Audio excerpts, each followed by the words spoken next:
Hi folks, welcome back to the channel. Thank you very much for joining me once again. You are always most welcome. So today, the wait is over. I've been waiting since the announcement, New Year, first week back, I think second week back in New Year, for the Airfix announcement. Of course, they made this announcement which stunned everybody, not least me. Those of you that recall, if you catch your mind back to start of November last year, I did a video called "Give Us the Kits We Really Want," and I had a bit of a rant and rave. And it wasn't just aimed at Airfix; it was aimed at all sorts of manufacturers, to be honest. To be fair, but Airfix, I was demanding, I was insisting, I was begging, I was pleading. Just give us the kits we really want. And the kits that I really wanted. This is not just me, but I'd picked up on two in particular. The main one being the Jaguar, the Seppacat Jaguar. And lo and behold, they made this announcement in January, and nobody was more stunned than I was. Now, it's clearly been in development for a little while, but I've been asking for it for a number of years, and I've got the emails to prove it. So anyway, we were delighted with it. It came out April, I think it was, and I think we were absolutely delighted. It got really good reception in the market. One or two areas where I think they could have perhaps done it a little bit differently, perhaps a little bit easier, especially that business with having to cut the nose off. But by and large, everybody seems delighted with it, and a really nice product, and does give this impression that Airfix have started to be a little bit more, perhaps a bit more receptive to what the model community are asking for, whereas in the past they have seemed to be coming up with some odd choices, let's put it that way. So this was very, very popular. I mean, they must have sold at least 10,000 of them, because I know there was about 10,000, I think, in the first run, and I've got a strong suspicion that they may have done some more, but anyway, not sure. I'm pretty sure they're not sitting around on shelves too much. The second item I begged and pleaded for, which probably took me, I actually made three strong suggestions. The other one was a Hurricane on 24th. Maybe that's not such a good idea now you've got the Qatari 32nd scale coming out. But the other one was this, the Alvis Stalwart. And I said, this is a natural fit for Airfix. I think this would be the great, as a fighting vehicle rather than aircraft this time, the best choice they could come up with. Well, blow me, they actually announced that the same, within a minute of announcing the Jaguar. And I was like, what? What is it? I was checking the date. Is it my birthday? Is Christmas Day come again 2 weeks later? So it was very welcome indeed. And as I say, I was probably the one that was shouting for this pretty loudly. So, of course, it falls to me to give you a detailed review of it. Now, it's an interesting vehicle, the old Alvis. I keep calling it the Alvis Stalwart. I mean, Alvis made so many vehicles. They did Salamander, Saladin, again, 6-wheel drive, you know. And of course they did the Scorpion, the Scimitar range and all that stuff. So really, very quite futuristic looking vehicles. When you look at them, zoom in. When you look at it, a couple of things strike me about this box art. First of all, looking at the actual vehicle, it's very Thunderbirds, isn't it? You can see here that they were originally clearly going to have a door design, and that was definitely the plan, that they would have a door here, and then they realised that they wanted to make it amphibious. So that got thrown out because obviously there's no way that it would be easily maintained with the doors and, you know, going in water with door seals and all that. And they very wisely made it almost, they sealed up, really got strong seals on all the windows. I think the window does open slightly, but very strongly sealed. Or is it just my imagination? It's just the way I'm looking at that artwork, it's got me thinking it may open. But anyway, they went over the top with the seal quality to make sure it would be waterproof. And instead of having doors, they had two hatches at the top, so you bail out through the top like a tank. So that's the first thing that strikes me. The second is, it's a really nice bit of artwork, this. I've got a slight reservation, a bit like the Jaguar. There's nothing wrong with the artwork, but it's not playing to its greatest strength. I was kind of hoping, it shows the central suspension going up on some higher rocks, which is good. And by the way, I'll just mention this before I'll get back to the artwork in a second. A bit more history for you. I mean, I've read this from various sources and I've seen a couple of interesting videos of it going into the water. There's one in Sweden 11 years ago, going into the water. And they have these water jets. And how it works, they've got 6-wheel drive. It doesn't have a limited slip differential, anything like that, but they can rotate at different speeds, but not quite in the way that you get in a performance car. However, when you drive them on the road for any period longer than a quarter of a mile or something, they start to get this wind up of the transmission where it kind of needs to be free. It's designed to be on rough ground. It's not really designed for driving on the road. And you get this wind up where the tension starts to build up and the meshes starts to cause wear and potential real damage in the transmission. So if they ever drive it around for a little, you know, a little scoot round the barracks or whatever, or just a short trip up the road, they then have to drive it over some rough ground to unlock this this freezing up of the transmission. So you can see it was very much designed with that purpose in mind. It has these water jets, so in the water you don't control it with the steering wheel, you control it with these two levers, a bit like a tank almost, which operates the alternate water jets. And it's quite effective as a vehicle. It's 5 tons capacity.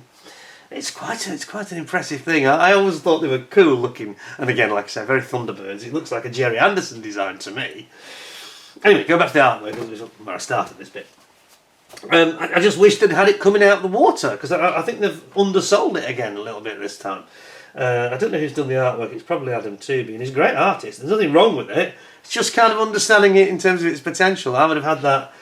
There is some water just here, but they could have had it just emerging from the water. That would have looked even cooler if it had it at a slight angle emerging from the water. You know what I mean? Anyway, it's a minor point, I know. It's just that it's raison d'etre, the thing that made it absolutely unique. Now, the other thing that I mentioned when I talk about the transmission wind-up, as they call it, one of the problems as well was it was designed to have 5 tons of load in it, and when it was running around empty, this kind of affects the geometry slightly, and as I mentioned, it overstresses the transmission. Just not designed for it. It's just not designed to be empty, running around like a sports truck. No, that's not what it was designed for. It's supposed to be a lugger, heavy transport, you know, medium transport, obviously 5 tons, but like a small truck really, for all-terrain for the armed forces. And it's been in use with many countries. Anyway, I'm sure that Airfix will probably tell us more about the history. So it's kit number A1381. So I'm going to zoom you in, if you've seen enough of my mug, zoom you in now, we'll get into this properly. Let me just get a little bit more light from my lamp over here. It's not quite as bright as I would like it. Oops. There we go. I think we'll see this in full technicolor. So, I'll read you actually what they say on the side. I will zoom back to this. I'll show you the artworks, the colour options in a moment. So it says here, I've not got my zoomiest glasses on today, so just bear with me. It says, one of the most distinctive military vehicles to ever see British military service. The Alvis Stalwart was an extremely capable amphibious 6x6 cargo truck, intended to keep army units supplied with fuel, ammunition and general supplies during times of conflict. Entering service in 1966, I understood it was 1963, not sure where they've got that from. Anyway, Wikipedia says 1963, it actually was started manufacturing 60, amazing really, and then it came to service 63 and it went out of service in 93, so it lasted 30 years in service, which is pretty impressive. It says the Stalwart can trace its lineage back through a series of successful 6x6 vehicles, the majority of which saw British military service, such as the Saladin, oh there you go, and the Saracen, okay, they mentioned it both. Was there the Salamander as well? Anyway. Armoured personnel carriers.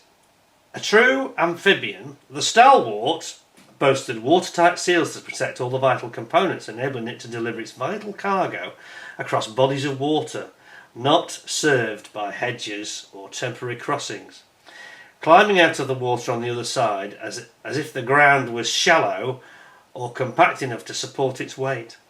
In the water it features improved water jet power and could reach speeds of 16 kilometres per hour in optimum conditions. Now on the road, as I mentioned, it's not really designed for the road because it does cause issues, but it can do 40 miles an hour, it's not slow. You know, I mean the Scorpion did what, 50? So it's actually shifting, isn't it? A 5-ton truck. You know, with all that gubbins and hardware and 6x6 and water jets and all the rest of it. So there you go. Anyway, let's have a zoom in here.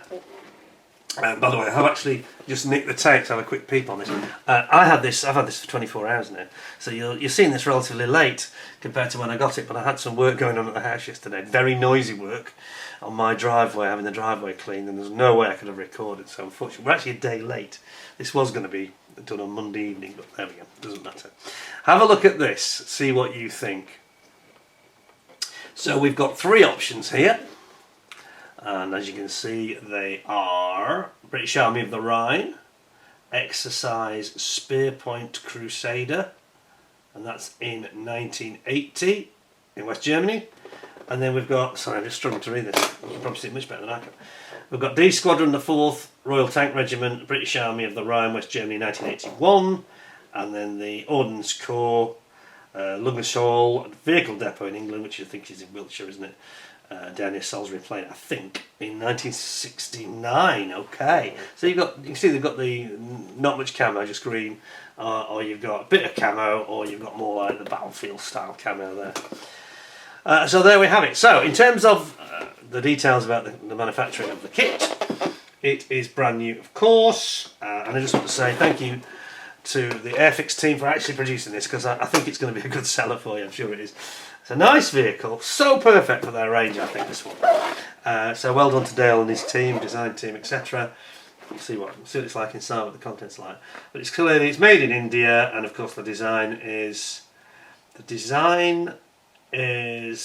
Hornby Hobbies 2025 extruded but injection molded in India. Let's have a look. Let's have a looky. I haven't opened the bags, don't worry. I've not touched them at all. We've got a big bag of green sprues. Quite like that. It's almost like a matchbox colour, that is. Reminds me of the shed a little bit, actually. Firefly. Oh, we've got more right up here. Oh, yeah. Is it the same right up? No, it's slightly different right up. It says one of those. It says the Stalwart shared many components with its predecessors Saladin and Saracen, however was performing a very different role. Entered service in '66, I still think that's wrong. The Stalwart certainly lived up to its name. Impressive off-road performance, giving it something of a go anywhere, fear nothing reputation. Yeah, this is the sort of thing the Russians can only dream of, isn't it? Featuring an intricate driving suspension system, the Stalwart afforded its crew an extremely comfortable ride when operating over uneven terrain. However, even though the vehicle was capable of speeds approaching 40 miles per hour on the open road, the handling of the Stalwart could be challenging, each banks of wheels constantly trying to outpace those on the opposite side. Well, as I say, it's not got limited slip, and that's why it's a problem. A true amphibian, the Stalwart boasted watertight seals to protect all vital components, enabling it to deliver its cargo across bodies of water not serviced by bridges or temporary crossings. Yeah, blah blah blah blah blah. Yeah, okay, then it repeats that final bit again, which we've heard. Right, okay, so let's have a looky. Really pleased to be doing this one. This is, again, like the Jaguar, I'm delighted that Airfix have come up with something that I think will be a great seller for them, and I like it as well. And just to prove I'm on Team Airfix today, I've got my Airfix cup of tea with that nice mug which Dale sent me about a year ago, I think. I'll just get into this tea if you just excuse me a moment. It's a big old mug, that's bigger than my normal mugs, to be honest.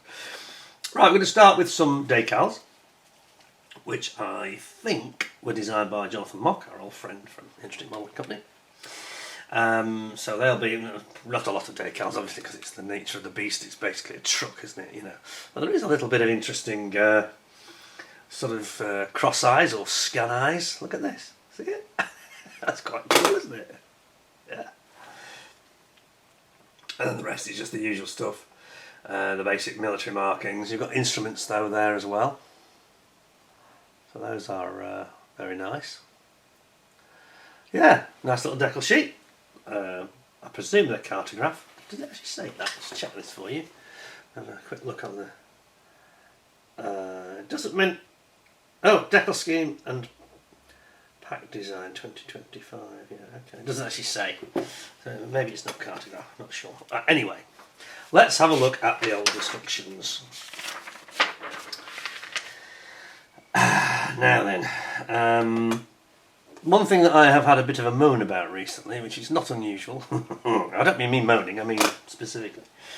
I have been moaning about Airfix and ICM, and Revell in particular, those three companies, just in terms of the some of the instruction data or lack of. Now I'm not talking about the clarity of the images or how easy it is to understand the parts and how they go together.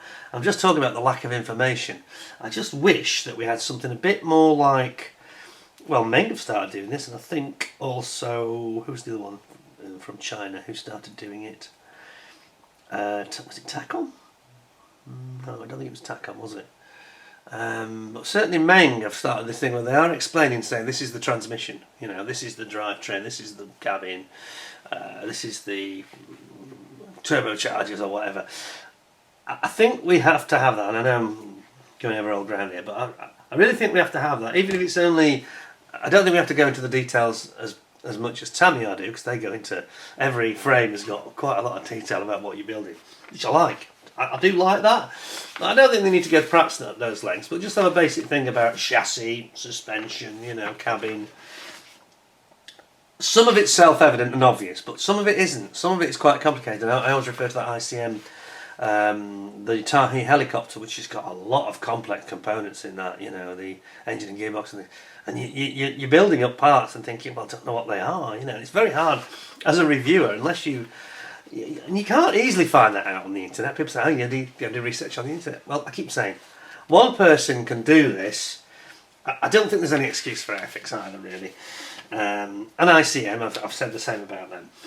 You know, if you're not English speakers, Airfix are. I don't think they should get tied in knots about doing it in different languages. Just do a basic caption at the top of each frame, just the basics in English only, and people can translate. That bit is easy to do. You've got to Google Translate, you can just go, oh yeah, gearbox, oh that's the turbocharger, oh, you know, that's the differential, blah blah blah. But if English isn't your first language, okay, it becomes a little bit more complicated, but I still think it can be done, because others are doing it, you know. Remember Wing Nut Wing Stroke, now Qatari, I mean, they are at the absolute nth degree of detail, explaining everything. They even explain what every component is almost, which is, yeah, a bit over the top in some cases, but I think you need that, and it's part of the enjoyment and the education process. So I would just say to Airfix, and it's true of ICM as well, no favour or, you know, whatever, just give us a bit more information in the instructions. Visually, it's great at telling you how to assemble the kit, but it's not giving you anything about what you're assembling, and that's what I'm after, really. And I think, given the feedback a lot of you mentioned, whenever I bring this subject up, you all seem to feel the same way, really. Yes, it's not critical to building the model, but you feel you're losing something. And when they do such a great job, you really want to have the full experience. By the way, I should have said at the beginning, this is retailing. It's retailing for about £40, this kit. I think I paid $36.99 because I pre-ordered it, but it's about £40, which seems reasonable value, about the right price, I think, really. Let's have a look anyway. So, getting into the detail, now I've had my little rant over, you know. Well, it's got to be said though, you know, I just think it's one shortcut it's one too many, I think. And especially Airfix's instructions are so visually clear, it's just a shame that they can't just give us that bit of data and bit of info. Anyway, what you do, you start up building up your chassis, and again, I say the clarity of the images is excellent because they give you things like the angles, and they do this Zokimura thing about showing you before and after and how it should look. And in this respect, Airfix is one of the best. As I say, if they could just add some data within those instructions, they would be absolutely perfect. So you build up your sides and then your front, and then you're going to move into the cabin and start working on your seats. Airfix do have this thing about showing the previous step in red, which I personally really hate actually, but I know other people love it, so horses for courses. I just think it gets a little bit visually confusing. And when you're busy and you're trying to do, you know, a bit of painting, a bit of gluing, and you're in the middle of the build, sometimes that can just seem, why? I've just built that. I don't need to know that, you know. There was another one. Was it an ICM kit or was it a Tacom I recently was looking at? And they were the other way. They were jumping around. Was it Tacom? I think it was Tacom. Let me just say this. So Airfix know I'm not being, you know, I've got no gripe or beef against them. I don't like that. I just think it's a bit confusing. Well, it's not as confusing as a company, I think it was Tacom, where they'll show the big frame, the big pane of the instructions. This is, you know, your chassis and your engine and your gearbox. And then in the small frame, down further on, it'll show you building the gearbox. It's wrong way around, in other words. Instead of just totally confusing. I find that really irritating. And you're thinking, but I haven't done that yet. Oh, it's over there. Well, why have they not put it in sequence? We read left to right normally, you know. And it's not just about left to right either. It's about making it big, where you're putting these parts in, but then making it small as if it's the next step or something incidental. But you need to do that first. That is total confusion for me. I don't like it at all. This is a bit visually confusing in that it just distracts you, I think, for me anyway. But it's not as distracting as having everything back to front. So Airfix, you know, I just don't like the colour thing, that's all. I just think it's... I like the thing where they show it in green, which is the bit you can't see. They do that on some aircraft. That's brilliant. That is clever, because then you know, well, do I need to build that or do I not need to build that, because it's not going to be seen. That's very clever. But I just don't like this retro stage thing where they show it in red because you've just done it. Well, I don't need to know that. Once I've done it, I don't need to be told that I've just done it. It's just a little bit of a distraction. Anyway, enough of my beefing. Let's get back to instructions. I sound like I'm having a moan at them, but I show no fear or favour or anything else to anybody. I paid for this kit, by the way. I just declare I paid for this kit. It wasn't a freebie from Airfix. But it makes no odds. It's nothing to do with that. I mean, I get the ICM ones free, but I've still had a real beef about them. If you listen to my Marauder, I had a bit of a rant about it during the Marauder review recently. I'm just looking at it from the point of view of fresh eyes. You know, I've not seen it before. I think you should call out things that can be improved, especially if they're easy things to do, which I think what I'm beefing about here is kind of very easy to do. It's not like retooling or going to a new factory and that sort of thing, is it? So don't worry, Airfix, I'm not going to go at you. I'm having a general moan. Well, I haven't had a rant for a while, have I? People keep saying, do another rant. I say, yeah, but I haven't got that much to rant about, and I can't keep just ranting about instructions. Gets a bit like a record with a stuck record, you know. Anyway, back to the seats. So you're building up this cabin. Now it has this weird three-seater arrangement.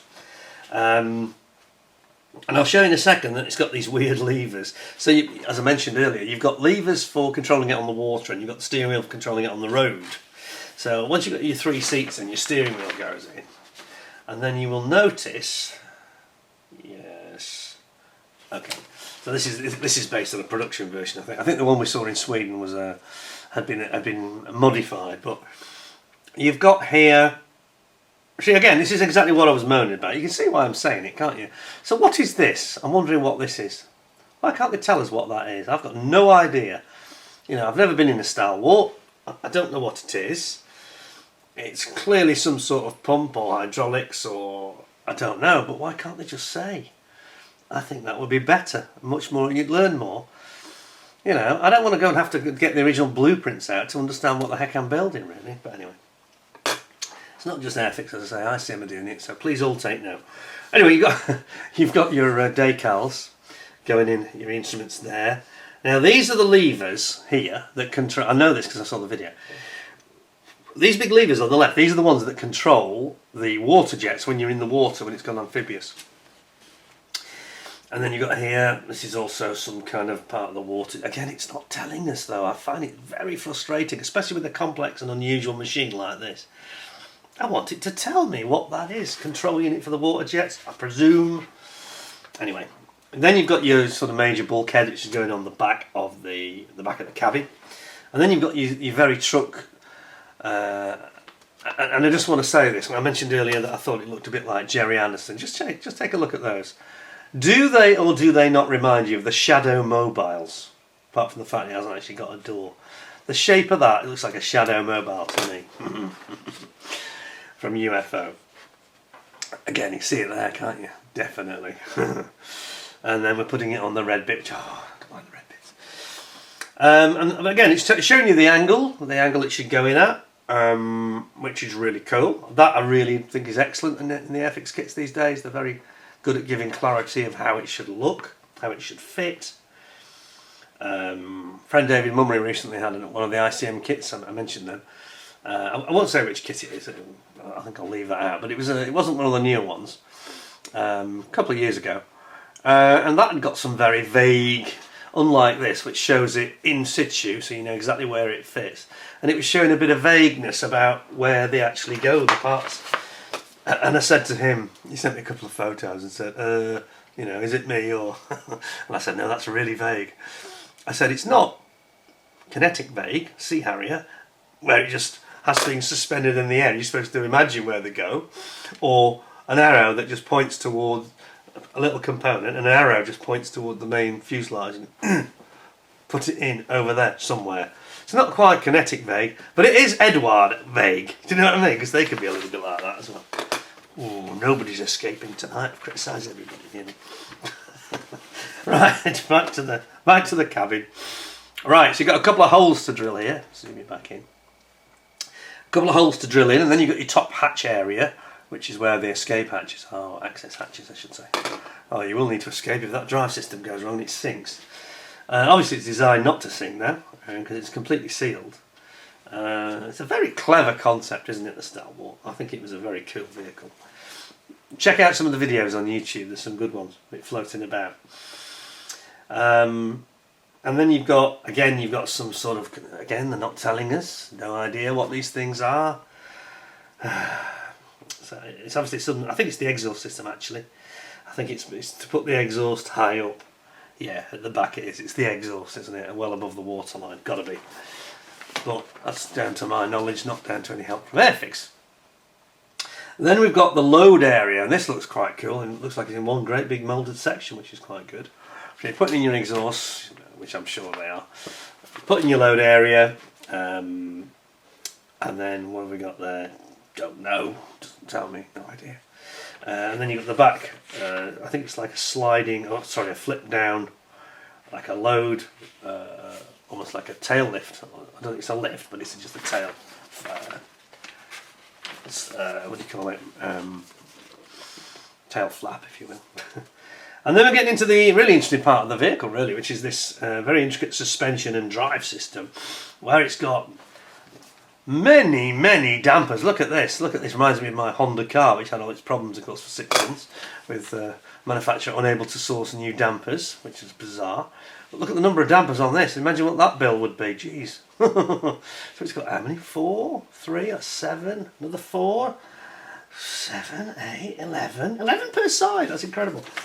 Okay. And then we've got these little kind of trunnions. Whoops. Just come back a bit.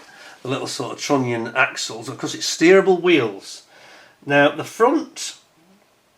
When I saw the video, I only saw the front and the second row of wheels steering, but that seems to indicate that actually all can steer, can be all steering. I'm not quite sure how that's operated, because it won't be a computer then. No, it won't be.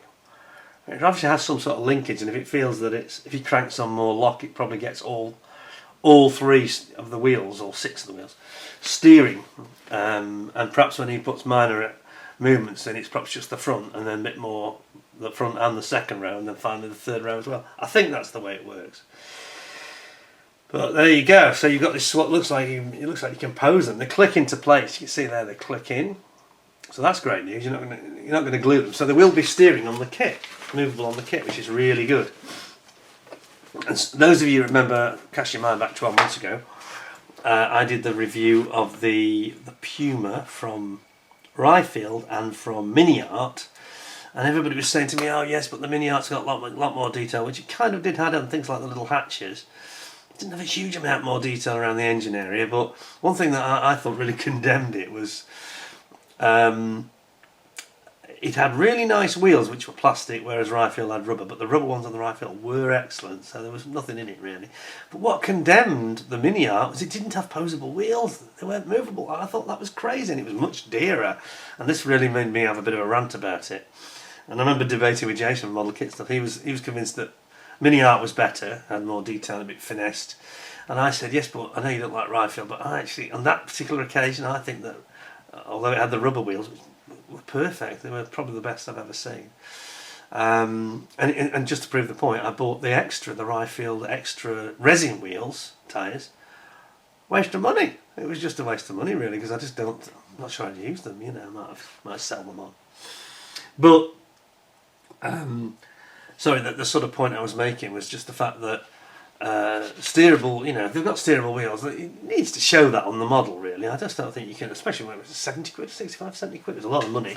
And this is why it ended up not doing so well in the kits of the year, I'm afraid, because it seemed a lot more money, and yet better in certain areas, but some of the basics they completely missed, and I thought that was a bit disappointing. Anyway, back to Airfix. So Airfix have certainly got steerable wheels for you, so that's really cool. By the way, I don't know who actually designed this at Airfix. I haven't got that information yet, but I think he's probably done a good job here, because it seems to include a lot of critical features. Just wish the instructions are a bit more, you know, bit more data. So then you do the other side, and then you repeat all this with all your 11 shockers, dampers. It's a lot of dampers. I suspect they're a bit cheaper than my dampers were. Though mine were 400 quid, you know, each. And then we're going to do all the same again when we're going to have this click fitting, the actual click fitting hubs, steerable hubs. And again, running through on the opposite side what we've already seen really. And then until we get to, there's like an anti-roll bar, I think that is here. And various control rods. It's quite a complicated system. I know they needed a lot of maintenance. I don't think they were all that popular with the Royal Engineers you know, guys within the army, because I think that they did need regular constant maintenance. Not unreliable as in breaking down, but you've got to keep on top of them. I think that there's a lot of seals on this vehicle, there's a lot of complex interacting mechanisms, and you know, regular lubrication services is absolutely critical. Right, so you've got what's basically like almost like an armour plate underneath at the bottom. It's like a guard, isn't it? They're going to scrape the ground with that for sure at some point. And then you're going to put on your actual wheel discs, brake discs. So you've got disc brakes. So that's impressive. I wasn't sure I was expecting that, but that's cool. I mean, 1960 was when it was designed and manufactured, so quite early for disc brakes, in fairness.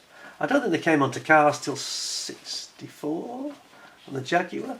Was it the D-Type? Anyway, digressing. And then you've got some like grab rails on the side, you've got sort of towing hooks at the front, and then you've got your glass coming in. I do like the way Airfix have put that in blue, it makes it really clear. The clarity there is excellent. You've got a wiper built in on your windscreen, and then you've got a couple of options, different types of, I think that's just an air vent on the top. There's two different options there. And then there's a guard goes on the top, it's a sunshade actually, I think, a sunshade. Then at the back, again, you've got tow hooks and things and grab rails.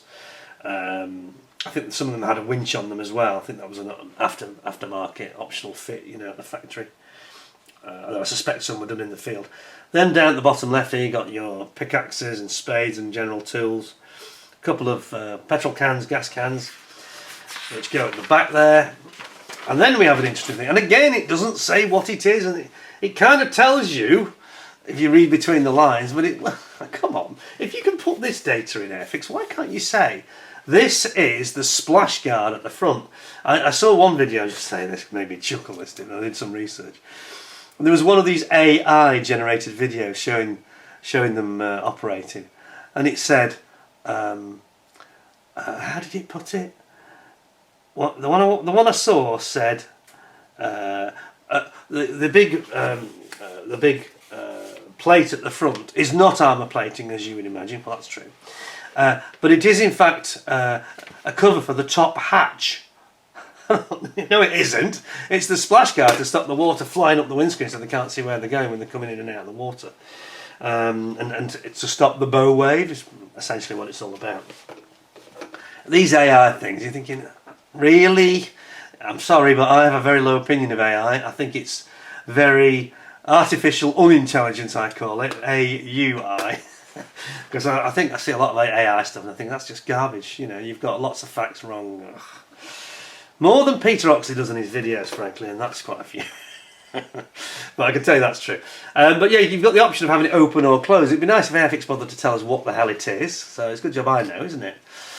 So there you go, you can have it open or closed. I think it'd be really cool to have that out actually, because it just adds to the character of it, you know. And then you've got these top hatches going in, and you can have, again, open or closed option.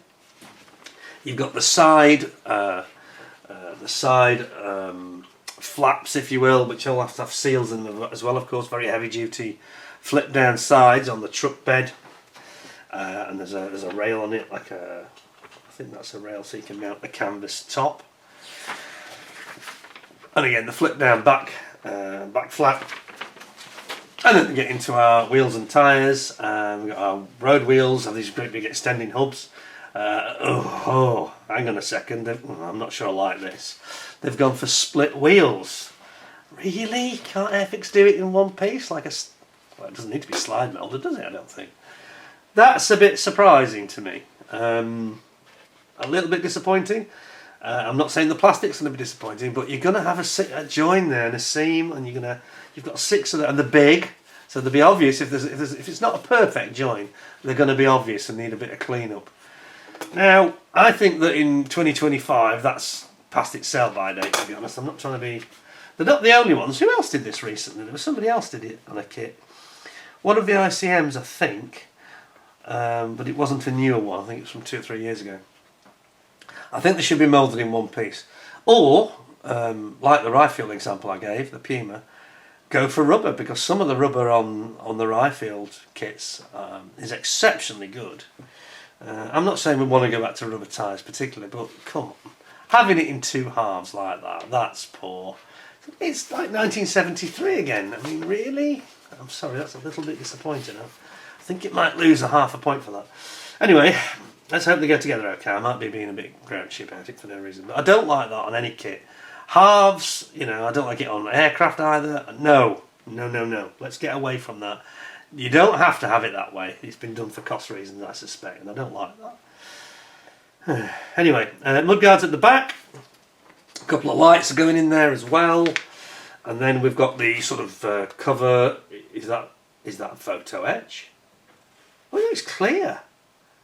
Clear cover on the exhaust. Why would that be? I wonder why they've chosen that design route. See what I mean here? At first I thought that's going to be photo etch because it's clearly the exhaust cover, but it isn't. So we've got some clear parts going in. How odd. Interesting. I suppose the idea is, I wonder, trouble is you can't really mask it, can you? That's a strange choice. This is Airfix trying to skip around the fact they really do need photo etch. I don't want them to have that in all their kits, don't get me wrong, please don't misunderstand. But this kit, that particular part, I think really would benefit from photo etch, just that part. So I'm not sure about that. Anyway, then we've got the lights going on and the mirrors. We've got the central support rail, which is for the tarpaulin that goes over the middle, which you can see there. There is your tarpaulin being built up. And by the way, I saw on one of the... Well, that's it, we're done. I did see, many of you will have seen this, I'm sure. Airfix have had obviously they've had a big splurge of marketing on this one, quite rightly. And they had the tarpaulin, and they had it drilled with the top, very much like the artwork here, which it doesn't really show you or give you the option for, which I'm a bit surprised about. It sound like I'm complaining, but that's a bit inconsistent, if you don't mind me saying so. Where you've got the tarpaulin secured with ropes, and it looks brilliant, and it does look brilliant on the Airfix finished examples. I don't know who's done them. It's often Paramjit, isn't it? He's a mad keen modeller. Done a beautiful job, but that's not offered in the instructions. There's no reference to it at all, yet they show it in their finished product. Bit odd. Anyway, couple call outs. We have got. Yeah, I'm not sure about that. I don't understand why they've done that when they're showing it on the artwork and they're showing it in their finished product, and it's just not mentioned in the kit. That's odd. Got to be consistent with what the message that you're sending out. Not everybody wants to have to go to aftermarket or start being, a master scratch builder. Anyway, we've got here the this is British Army in 1980 near Hanover. I do like, that's the one that's on the box cover. I do like that one, if I'm honest. And what have we got? Matte bronze green being the main colour, bit of matte black. I think NATO black, you get away with that as well, no problem. And then on the one that's in the Rhine a year later, similar scheme but not the same. The black's in a different place. It's a bit odd to me, is it? That's a bit of camo, that does. And then finally you've got the one of the first issue of the vehicle, back in Wiltshire, the Ludgers Hall. Am I pronouncing that right? Ludgers Hall, I think it is. In Wiltshire, I was right, it is Wiltshire. Near Salisbury Plain, I think that is. And that's how it came out originally before they camoed it up. Just had it in the matte bronze green. Very nice, very nice. So, one or two queries there. I don't like the look of the wheels, if I'm honest, but we'll see the plastic in a second. Not too sure about this clear part for the exhaust. It's very curious.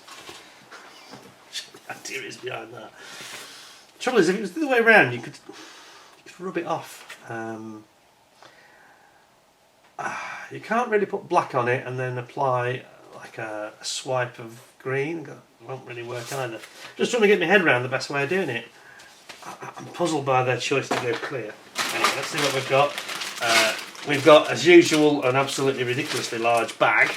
I do like a bag that's big enough, but that's taking it a little bit far. And they're just all thrown in one big bag, apart from the clear parts which have got the round. But that's a recipe for damage, isn't it? Let's see if there's any off the sprue. I don't know if there are or not. Let's try and get this open neatly if I can. See, even again, they haven't sealed it neatly. They've kind of over folded it at one end. Just a bit of a dog's breakfast. This is the Indian factory again. It's a bit tiresome, to be honest. You know, Airfix get the feedback from so many of us about this. It's not just me. I see other people constantly groaning about it. They don't seem to be taking it on board at all. You know, ICM's kits come. One thing that where they have the edge, they'll come in multiple bags. Sometimes it is in a single bag, but it'll be tightly packed, resealable bag. There won't be any slack, and you tend not to get damaged parts as a result. Very careful in case there are any bits. Oh no, that's good. Clear parts, we'll look at them at the end. But yeah, everything's just mashing against everything else. I hate that, to be honest. I wish they'd stop it. It's just, that's just not as good as the competition, I'm afraid. Just saying, it's true. Alright, anyway, let's have a look at what we've got. As I say, I've been looking forward to this a great deal, so I don't want to come across as grouchy. Oh, there is something off. Is that just a bit of sprue? That's just a bit of sprue, surely. Yeah. It's a bit of sprue, but it's clearly got an attachment to a part. That's a bit worrying. I'm sure we haven't got any spare bits here. Bear with me. Bit worried. Yeah, I do see a lot of feedback, you know, about this to Airfix, and they just seem to ignore it. I don't know why. Anyway, let's have a look at this then. Starting with, we've got our some of our running gear. I'll start with that. I'll tell you what, no I won't. I'll tell you what, I've just realised it's got these numbering on the sprue, so I should go in the right order. They're very like the Academy ones, aren't they? See, it's got a G on it there. It does remind me of Academy, that does, because they do that. Airfix have done that before when they've had things tooled by Academy. Oh, here's the part that I was talking about that's hanging off the sprue. Well, there's the proof of what I'm saying. You can see I haven't touched it. That is hanging on by a thread. And that's really down to being mashed together in a bag, creating damage that we didn't need. Look at it, it's just about to drop off, that is. I might as well take it off, because it's going to go anyway. Look.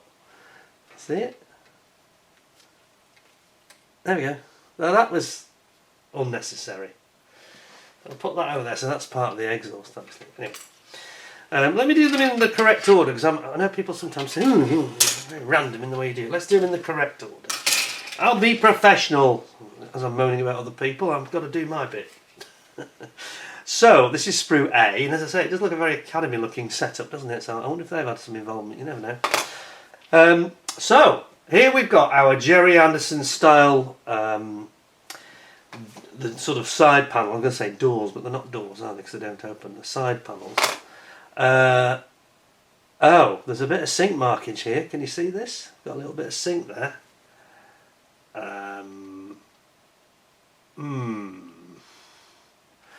It's a little bit sinky looking over on the top hatch area. It doesn't look very, oh dear, doesn't look so even to me. See what I'm saying?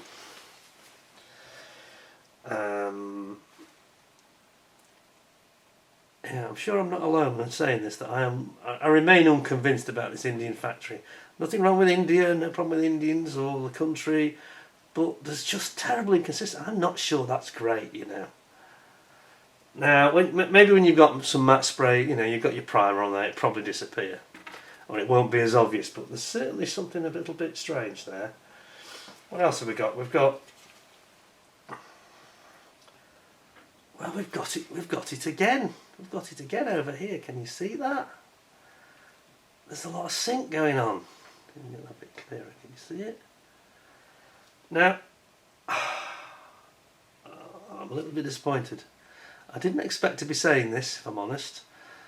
There's no way that a brand new release from ICM would have that kind of sinkage in it. On several parts. Some of the parts look absolutely brilliant. I mean, this is nice, isn't it? This is the back. Is it the back? No, it's not. It's the underneath, isn't it? It's underneath the rear deck. Sorry, beg your pardon. It's the front. This is the back, the bulkhead that faces the cabin. So this is the front of the load area, in fact. But there's several critical bits there where you've got some very questionable quality. I think this is Indian factory. They seem to have a lot of issues, and I think they're just grabbing them out of the mould when they're not ready. You've never seen that from something like the Airfix Spitfire 24 scale, the one that was done at Plastech in New Haven. You didn't see stuff like that at all. Now I know that it's probably much more expensive to manufacture there, but there you go. Horses for courses. Pays your money, takes your choice. Anyway, moving on. It's just I expected to be wowed by that, and that's not great. You know, that's not as good as Matchbox. Certainly not better than Matchbox 1973. Let's be honest. Anyway, and you've got it again over here. It's not my imagination. It's all over the darn place. Can you see it? You've got sinkage here as well. I don't think that's up to the standard that we expect in 2025. I really don't. And in some respects, this is one of the worst things. We didn't get this on the Jaguar, did we? No, I don't think we did. Some of the parts are alright. Where it's a flat area, they don't seem to be suffering it quite as much. Or are they? But there's... Oh, I'm a bit disappointed with that. Well, I hope the rest is going to be a little bit better than this, because that's not really got off to a very good start, so I'm kind of wishing I hadn't done this first now. I don't want to be raining on this, because I'm one of the people that really called for it and wanted it more than anybody, frankly, so I'm not trying to rain on Airfix's parade in any way, but I think you need some of the quality out. I don't think that's really up to the standard at all. Sorry. The Jaguar was almost perfect, you know. Don't understand that. Right, so we need B. There's B. Is this B? B. Oh, this is better, eh? Yes, it is better, I think. Thank goodness. But, well, it is and it isn't. It's not great, actually. Come on, Airfix. Airfix need to get somebody over there in this Indian factory, I think.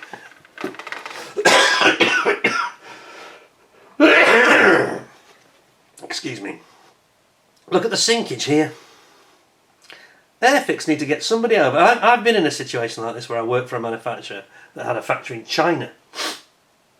And we had similar issues. And we had to send the guy over to virtually live there and work there permanently to make sure they were doing the job properly. And I think Airfix need to do this here again. So let me get this into... Here, can you see it there? More sinkage. There are sink marks all over the place. And you can see them on the back. Yeah. Oh dear, I can tell you it's not going to be a 10 out of 10. It's not going to be like the Jag, I'm afraid. This is not as good. Now you've got some nice parts over here, but as we know, one of them just come off the sprue because it's so bashed in transit. Again, Indian factory, please sort it out, come on. You know, others can do this from the far side of the world better than this. Here you've got, I can't believe I'm having a go at Airfix again, and I really expected this to be like the Jaguar. I thought it was going to be absolutely brilliant, and I'm not really enjoying this so far. I'm starting to regret doing the review, to be honest. Come on, you're better than this. You showed that with the Jaguar, which was, they kind of nailed it with that Jag. They're not nailing it like that here. Nice moulding though, nice moulding. This part looks alright, you know, but it's got a lot of diffraction to sort of stop your eye noticing any of the flaws. This is not in the design, this is in the execution at the factory, I'm convinced of it.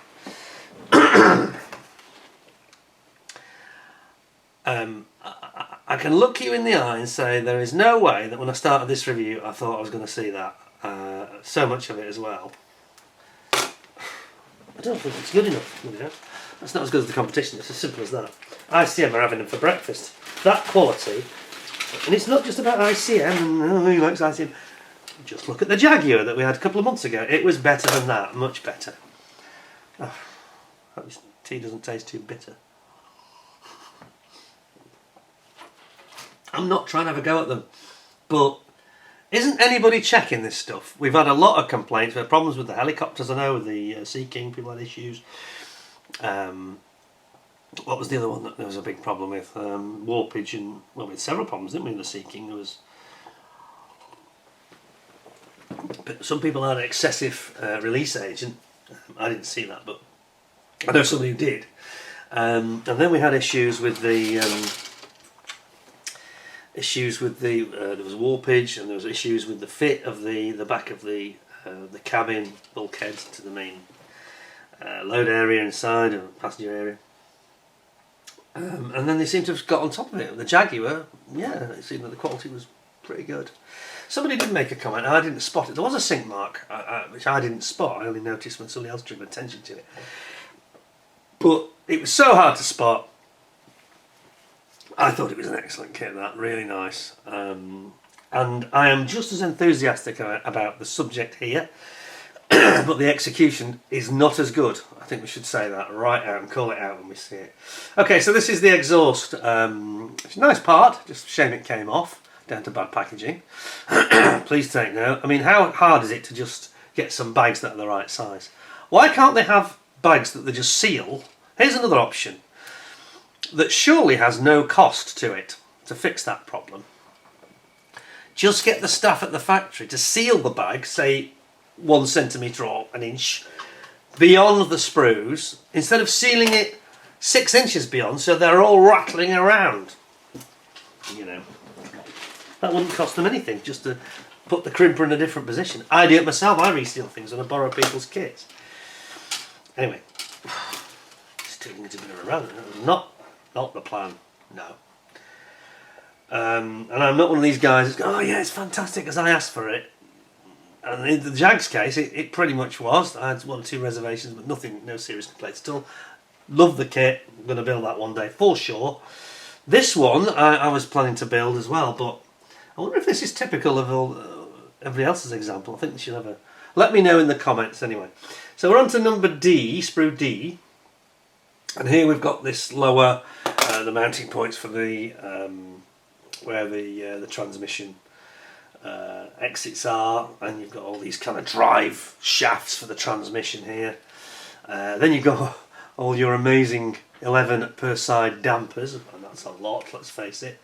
And then you've got your little like trunnions, effectively, or your exits where the steering is going to be with this clip fit stuff. That all looks fine, you know. Got the brake. I think that's for the brake discs, isn't it?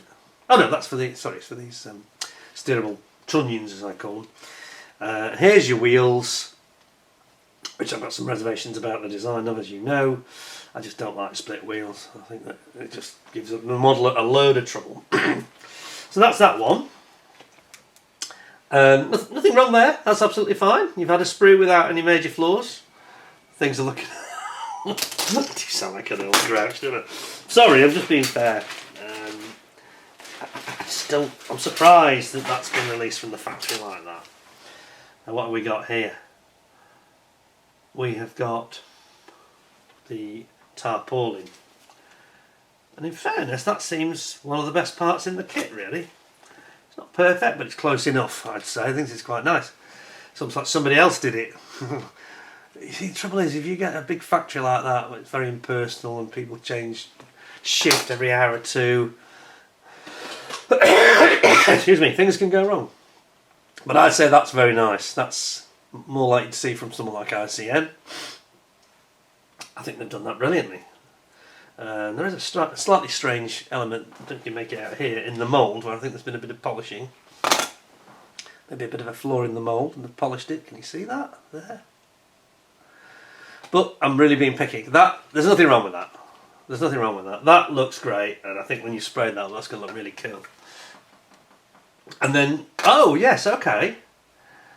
Oh, that's interesting. So, right, okay. Now here's a point that I think we should make. Another small grumble, and yet a positive as well.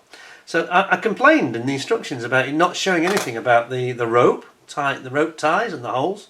Well, they're here.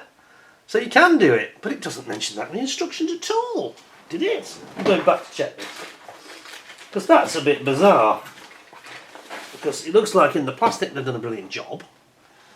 I love this sprue. This is my favourite sprue so far. But let's just go back to this.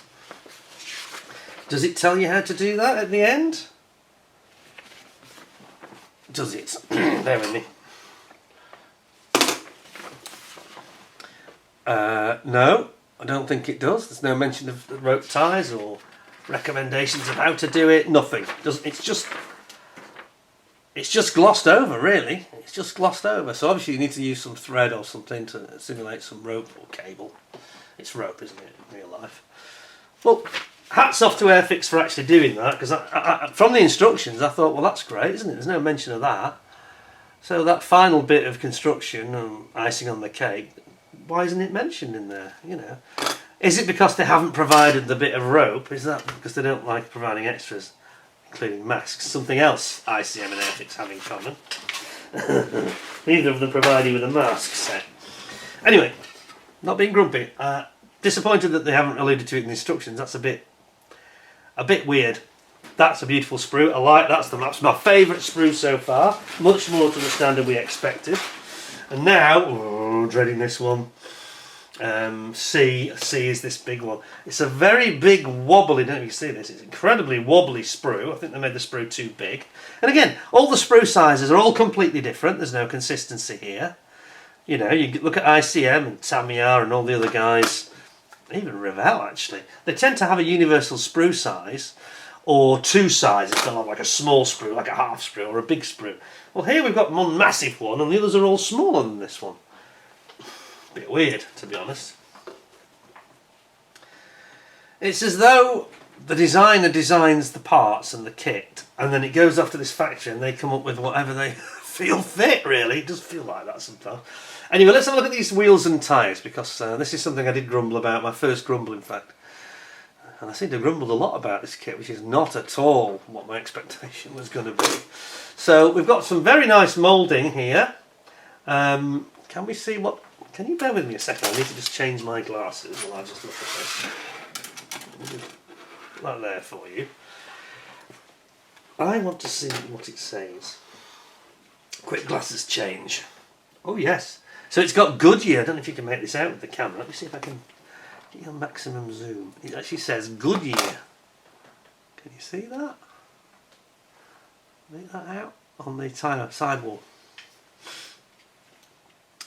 Now interestingly, this is probably quite a sensible thing they've done. Instead of having little pips and making it too precise, they've got like a ridge. So it's a ridge that slots in on the inside, like a tongue and groove effect. Can you see it? Now I hope that's really, really accurate. That's all I can say, because otherwise it's going to give you nightmares. And if they've got it wrong, you'll end up doing all sorts of modifications and probably taking those off. But if they've got it right, well, hats off to them, because at least they've thought about it. You know, it's had some consideration. Got some instruments here, and then we've got all the small parts. And I've noticed that they're going for this this system, a bit like ICM and Zukimura and others, where we have a ejector pin lug. You see lots of them here. There's one there, to avoid ejector pins on the actual parts, which is definitely something to avoid in 2025. Even here you've got them, so you've got to be a little bit careful to cut them off very carefully and have a very fine nipper. But I approve of that. I think that's a good thing. You see there? There's another flaw here. Can you see it? It's where my finger is now. Another strange flaw. Don't think. Yeah, I'm looking at things that look like they are sink marks, but they're not in fact. So credit where it's due. I'm not going to call them out things that don't exist, I can assure you. Now this one seems all right, actually. Yeah, there's creases and things, but these are the mud. Is that the mud guard? Is that the seat? I can't work it out. And this one's the seat. It's got a crease. It's not a sink mark. It's the crease in the seat. And then over here, this is quite important actually. This at the end here. These are your water jets. Those are the water control jets that control it when it's amphibious in the water. Quite cool. And then we've got our disc brakes, like a proper road car, stroke racing car. And then our steering wheel.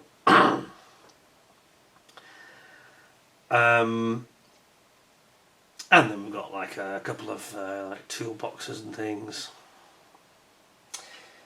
Yeah, that's okay actually. I mean, I'm a little bit. I've got reservations. Oh, I'm sorry. Here's your plate. Sorry, I forgot to say this. Here's your. I think that's the visor plate. Is that the top visor? And then here's your. Whoops. Come back a bit. The zoom is very funny. This is the anti-splash guard that goes up in front of the windscreen, prevent the bow wave from splashing up the windscreen. But no, they've done that really well. That's another good sprue, funnily enough, even though it's this horrible, huge, floppy sprue that's totally oversized compared to the rest of them. It's actually, the content is very good. Sorry, I need to go back to my normal glasses. I can't see a damn thing. Getting old. I need an eye test. I think I mentioned this recently, but I'm getting, my eyes are getting that time again. Every 2 years I have it. Definitely needing some new glasses, I think. I think I might go for, I've got Hugo Boss, I've got, I've forgotten, Orlen, is it? Is it Orlen? Scandinavian ones, they're quite expensive, but they don't look it. I think this time I have Tom Ford, stylish, you know. Not cheap, though. You see how much they cost? Anyway, digressing, let's get into this Airfix sprue with... Hang on a minute. I'm going to go back to my glasses. Just 1 second, just bear with me. Well, again... We've got the fuel cans, and again we've got some sink marks. This is a processing problem at the factory, no question.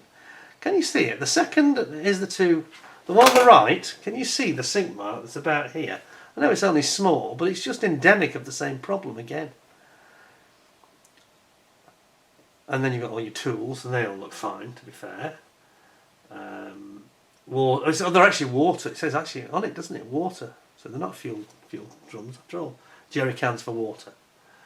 And that's for drinking and for the cooling system, I expect. And you got your radio gear.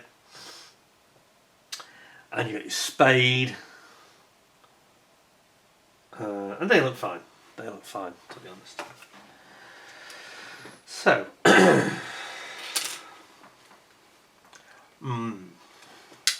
that just leaves the clear parts, which can make and break a kit. This one's not done too well, actually. I'm a bit disappointed in Airfix. I think you need to sort out. We're sick of talking about it. It's been going on now for about 8-9 years. This grumbles about the quality of the Indian factory, and sometimes it's brilliant. It's inconsistent, you know. It's like a lucky dip. You don't know what you're going to get, whether it's going to be absolutely terrible or really perfect. The Jag, pretty good. I think there's somebody complained about one issue. Well, the clear parts look perfect. Just to prove my point. Was this extruded in the same factory? I find that almost hard to believe. There's the tiniest bit of distortion, but nothing you'd moan about. Nothing you'd moan about, really. I think windscreen wiper built in. And they have these little... they have these little windows which also have a wiper on them, look. The side windows. So you have one main windscreen and you have your side screens. Still at the front though. And then these are the actual side panel screens. Window here. That's lovely. There's nothing wrong with that at all. Now here's that rather weird air filter which I'm still trying to get my head around. I must be missing something here. Why have they put an air filter in a clear part? I just think they are desperately trying to think of a way to represent it differently that doesn't involve photo etch. And I don't blame them. I don't blame them for not wanting to go down the photo etch route, Airfix, because I know I've spoken to Dale about this in the past. He said, well, the trouble is, if you have a mask, it's another process, another cost. If you have photo etch, it's another process, another cost, and it all starts to add to the kit price, and the complexity of the manufacture becomes. He was saying it becomes almost exponential. You got all these extra supplies to do. I do understand, fully understand that, but putting it in clear, that's kind of weird, to be honest. Anyway, what do we think? Well, it's not turning out quite as I envisaged, if I'm honest. I think it's a brilliant subject. Some parts of it they've done executed brilliantly, apart from, you know, we've got bad packaging, where everything's slopping about. We've got parts coming off as a result, which is just crazy, and something we've been moaning about for years, and it's not improved. Some kits it seems to have improved on. The Jaguar wasn't too bad. This one, not so good. Sink marks though, I've never seen so many sink marks in a kit for a while, in a brand new tool kit. That's surprising, really. I mean, the decals are nice. I think the instructions are a bit lacking, a bit of lack of clarity about this thing about the ropes for the tarp, why it doesn't mention it or just doesn't make any reference to it at all. So, you know, based on the instructions, you'll just not have these ropes. It'll look really weird. Tarp will just fly off from there. But it's a beautiful concept, great artwork, but the execution has been poor. The design's good. I think the subject choice is brilliant, but it just comes down to the Indian factory for me. I think there's some quality issues there. It reminds me of the issue that we had with Meng when they took on the Wing Up Wings design of the Fokker triplane, the R1, where they were clearly yanking them out of the injection moulder too quickly and they were warping. This to me, it's not warped, there's no warping in there, but this to me smacks of the dwell time's not right or something, or the pressure's not, I don't know, I'm not an expert on injection moulding. Something is wrong there though, and there's a lot of sink marks appearing, especially in places that are quite obvious, on the front, on the side. No, you know, come on. I'm a little bit disappointed actually, and it's not at all what I was expecting. I was waiting with glee. I'm going to enjoy this because it's going to be Jaguar Mark 2, you know, Part 2. And it's not quite come out as strongly as the Jaguar, I have to say. I'm not knocking it. It's well priced, £40. I think I'm going to build this. I really do. Maybe sooner than you think, actually, because I've always fancied the Stalwart. I like it. Just dented my enthusiasm slightly, though. But it's not a problem to build it. My only other big concern is those wheels and how the two halves go together, because they're so big as well. Yeah, it'd be better if they were just in one piece, to be honest. Or rubber. I don't care which, really. If you can do rubber well, it can be done well, like we said about Ryfield and others. So I'm going to give it, final verdict, I'm going to give it 9 out of 10. There's a lot to like in there, quite a few things that... Oh, and by the way, while I'm complaining about the boxes, I just want to show you something which sums up my complaint. Here is the actual delivery box. This is the delivery box that it came in. It is literally double the size of the kit box, and just had a bit of cardboard in there. It was rattling around all over the place. Now, what is the point of that? The boxes are too big. This is standardisation, okay? But that's a fairly standard box for Airfix. That's the same size of box as the Jag, I think it is. It's a fairly standard box size. So why have they not got boxes more appropriate to the actual kits that they're selling? I just don't understand it. That to me is a Hornby box. Somebody said actually in a comment yesterday and said, I think it's a train box. I think it's a standard box they use for trains. Could be right. Could well be right. So, as I say, I think it's 9 out of 10. I like it. I do like it a lot. I'm delighted they brought this out. But one piece of advice I'd give to Airfix is go and sort out your factory in India, because it's just not good enough. Some strange quirks and some quality problems in there. Nothing major. I'm not going to stop you building it. I'm not trying to diss it. I'd still recommend it to you.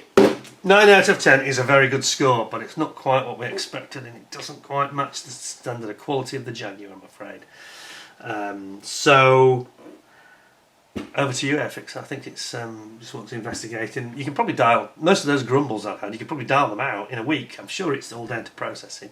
It's not a fundamental flaw. It's not the design. It's not the concept. That's all good, apart from the wheels. But until you build it, there's no way of knowing. So I have to kind of be a bit reserved and not. It might be beautifully engineered. They may go together with a perfect join and virtually no seam or problem at all. What do you think? What do you think, folks? Well, I hope you thought that was interesting. I think I've been fair. I think 9 out of 10 is a good score, considering there's a few issues in there. But I still like it, and I won't be parting with this. I think I'm going to battle so much. Just sort out all the silly things. Packaging, easily sorted. Yeah? As I say, crimp your bags a bit shorter. It's just down to processing. It's just out of control somehow, some of the actual manufacturing processes, I think. If they can tighten that up, you've solved it, no problem at all. I'm delighted to see it. Just disappointed with the execution, but as I say, in a few weeks, I hope this hits home a little bit with Airfix, because in a few weeks and a few phone calls or emails, I'm sure they could get on top of that and it'd be fine. It'd be fine. Reservations about the wheels, but that may be fine anyway. And, you know, if they want to send me another one in the near future that they think they've sorted it, I'll be absolutely delighted to come back and say 10 out of 10, because that's what I was expecting to do today, if I'm honest. So a little bit surprised and baffled and taken back by it, but yeah, a very good kit. Doesn't quite hit the bullseye in terms of execution, but apart from that, very nice. So thank you for producing it, because I think we all wanted a Stalwart. And they're selling like hotcakes from what I can tell. People keep saying, mine arrived today, mine arrived today. There we go. So thank you for watching. Hope you thought it was interesting. What are your opinions of what I've shown you? Is yours the same? Those of you that have got them already, tell me please in the comments and in the chat. Be very interested to hear if you've got the same issues. Maybe it could well be just a run, one day's run that's got issues, and you may have a perfectly good one. You never know. It's quite possible. It happens in injection molding all the time. Well, let me know in the comments. Anyway, don't forget to give us a thumbs up, give us a 10 out of 10, give us a like. And until next time, back with more very soon. Some very interesting and unusual kits coming through, actually. One or two that's quite big. I think you'll enjoy. And I look forward to seeing you then. Till next time, thanks very much for watching. Take care, stay well, stay safe, look after yourselves. Thanks a lot for watching, and bye for now.